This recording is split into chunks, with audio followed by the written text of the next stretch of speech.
So how do you evaluate your teaching?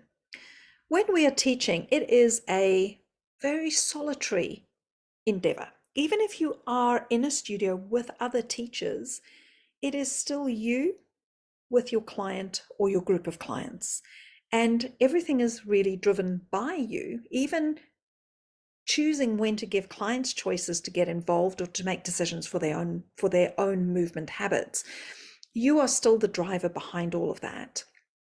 And so in order to stay motivated, I really encourage you to start an evaluation practice for yourself at the end of every day so that you can go over in your mind, what is it that you did well today? What really worked and do you want to do more of with your clients? And then what was maybe not so good? What could you improve on? Did you really hit the mark or didn't you? So ask yourself some questions. So this is not for you to judge yourself and to beat yourself up. It's more so that you can take ownership of the things that you want to improve and to congratulate yourself on the breakthroughs that you've made. Because we all know that wonderful feeling when people finally get something that you've been teaching. And it's not because you're not necessarily explaining it well, it's because it takes time for them to actually feel in their bodies what it is that you're talking about. So think about your cues and how you're using them. What worked? How could you improve on that? So I hope this helps you to stay engaged and positive with your teaching and to find ways to change the things that you don't like. But we can't change anything unless we're open and honest with ourselves and we give ourselves just those 5-10 minutes at the end of the day just to evaluate how we've taught, what we've taught, and what we can do better.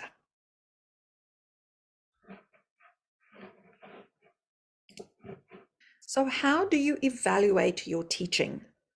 When we are teaching, it is a very solitary endeavor. Even if you are in a studio with other teachers, it is still you with your client or your group of clients. And everything is really driven by you, even choosing when to give clients choices to get involved or to make decisions for their own movement habits. You are still the driver behind all of that. And so in order to stay motivated, I really encourage you to start an evaluation practice for yourself at the end of every day so that you can go over in your mind, what is it that you did well today? What really worked and do you want to do more of with your clients? And then what was maybe not so good? What could you improve on? Did you really hit the mark or didn't you? So ask yourself some questions. So this is not for you to judge yourself and to beat yourself up.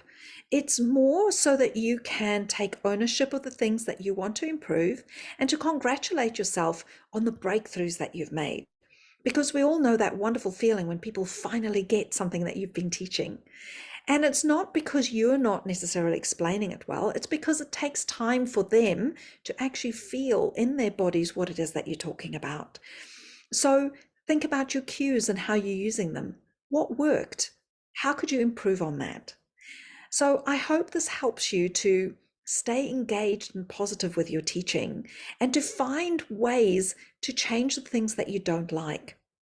But we can't change anything unless we're open and honest with ourselves and we give ourselves just those 5-10 minutes at the end of the day just to evaluate how we've taught, what we've taught, and what we can do better.